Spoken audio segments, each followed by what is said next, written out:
जन्मे श्याम अंधेरिया में है गयो सोर नगरिया। भगवान ये थे चांस कलाम पुंशाम कृष्णस्तु भगवान से। भगवान श्री कृष्ण की जन्माष्टमी जन्माष्टमी च नवमी चैत्र मासे सीता सुबह और लिख दिया। ये दोनों जयंती आप मनाओगे, उत्सव मनाओगे, ये आपके खानदान आपके परिवार को बहुत ही ज्यादा शुभ होगी। गर्भ में संतान है और भगवान की कृपा से इनमें से कोई जन्म जयंतियां की तिथियां पड़ जाए, आनंद हो जाएगा। वह नारी भगवान का अभिषेक करे। जन्माष्टमी पड़ गई है तो गोपी गीत गोपाल सहस्रनाम का पाठ करे, और रामनवमी पड़ रही है तो राम रक्षा स्तोत्र का पाठ करे। गर्भ में संतान है, नारायण कवच का पाठ करे, राम रक्षा स्तोत्र का पाठ करे, इससे सुरक्षित संतान का जन्म होता है। और गर्भ में संतान है और ये तिथियां पड़ जाएं और उस समय ऐसा कुछ कर लिया जाए तो आनंद हो जाएगा। राम कृष्ण के गुणों को लेकर के बच्चा पैदा होगा धरती पर। महादेव ने ये दो तिथियों की बात कही। बिरगा कृष्णा चतुर्दशी कुंभे में से शुक्ला चतुर्दशी दुर्गष्टाम अश्वनी शुक्ला द्वादशी श्रवणान्विता महापुण्याश शुभदा जयंता षट प्रकीर्तिता। बताया है चतुर्थी भगवान गणेश की है, इसको जरूर मनाइए। चतुर्थी राम जी की हो गई नौमी, आप सुन नहीं रहे हैं? राम जी की हो गई नौमी, कृष्ण जी की हो गई अष्टमी, गणेश जी की हो गई चतुर्थी और दुर्गा की हो गई अष्टमिया। दुर्गा अष्टमा अश्वनी शुक्ला। आश्वन मास के शुक्ल पक्ष में मां पराम्बा भगवती अष्टमी को आधी रात्रि को प्रकट हुई है, इसलिए अष्टमी को रात में जागरण कीजिए, अष्टमी का व्रत कीजिए। ये मां भवानी भगवती जगदम्बा की प्रकट होने की तिथि है। मां दुर्गा की जन्म जयंती के नाम से नौमी को मां प्रकट नहीं हुई, नौमी को तो उसने महिषासुर को मारा है, उस हिसाब से हम नौमी मनाते हैं। ये अष्टमी को हुई है प्रकट, स्पष्ट लिखा है ना। दुर्गा अष्टमा अश्वनी, आश्वनी मास कुआर कहते हैं जिसको, तो उस माँ की अष्टमी को मनाइए।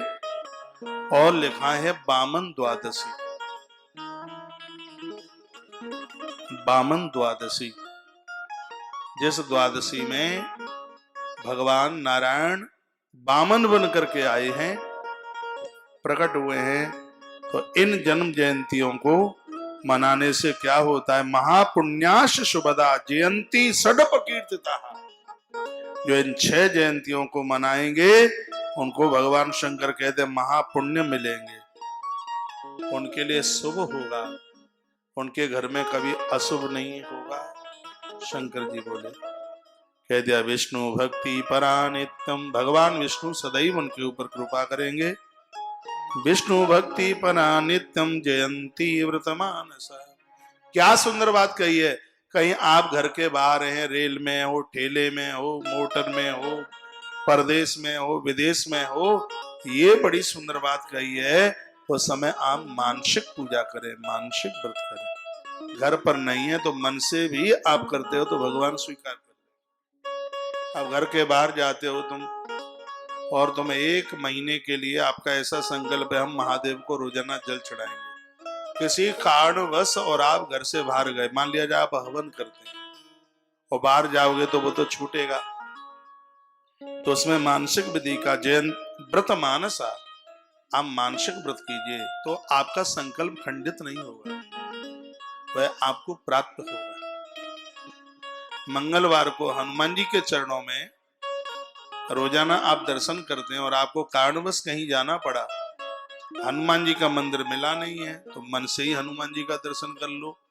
1% भी कहीं आपके संकल्प में कटौती नहीं होगी, ऐसा भगवान महादेव कह रहे हैं। काहे देवी, यदि कोई ये जयंतियों के उत्सव मनाते हो, किसी कारणवश वो कहीं बाहर हैं, वो संभव नहीं हो पा रहा है, तो वो मानसिक व्रत कर ले, वो है उत्सव वो मन से मना ले। तो छूट दे दी, ये और कह दिया कि ते धन्यास्ते कुलीनास्ते, ऐसे परिवारों को पवित्र परिवार माना गया और ऐसे घरों को धन्य माना गया। ईश्वरास्ते च पंडिता, वही लोग अपने आप में पंडित हैं जो ईश्वर से जुड़ करके उत्सव मना रहे हैं।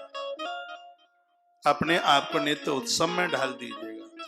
सिर्फ चंदन लगाने से ही पंडित नहीं, जनेऊ पहनने से ही पंडित नहीं, अपने इस दिव्य कर्म के द्वारा भी हम पंडित बने। पंडित किसे कहते हैं? ऐसी बुद्धि जो पापकृत कर्म नहीं करती, पंडित। ये पंडित है, पंडित है। जो बुद्धि सोचती है, अच्छे बुरे को अलग रख देती है, बुद्धि, उसे पंडित कहते हैं। तो ये बात मुझे बहुत अच्छी लगी भगवान महादेव की, और ये संस्कार अपने बच्चों में भी डालिए, बेटियों में भी डालिए। और ये छऊ जयंती आपने लिख ली होंगी, फिर लिख लो यदि कोई छूट गई है तो। सबसे पहली हो गई जन्माष्टमी, दूसरी हो गई रामनवमी,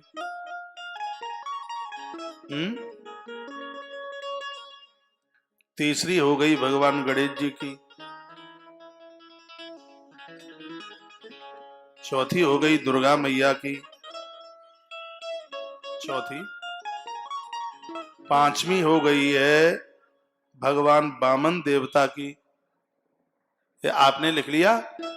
और एक हरि प्रबोधनी एकादशी के तत्पश्चात एक और आती है, उसको इसमें वत्स द्वादशी के नाम से लिखा है। उसको भी आप, भगवान शंकर की शिवरात्रि तो जयंती में आती नहीं है, उसको तो एक उत्सव में लिया गया, क्योंकि उनका जन्म होता नहीं है, वो तो अजन्मा है अपने आप में। तो एक वत्स द्वादशी आती है, शायद अखबार में ही पड़ती होगी। तो ये प्रमुख रूप से ये 6 जयंतियों का, हनुमान जी को जोड़ ले, 6 करनी है, कोई भी हनुमान जयंती कर लीजिए ना उसको, हनुमान जयंती को उसमें आप ले लें। ते धन्यास्ते कुलीनास्ते ईश्वरास्ते, वही धन्य है धरती पर। भगवान शंकर कहते हैं जो किसी न किसी प्रकार से माध्यम से जो भगवान से जुड़े हैं, वही इस धरती पर धन्य है।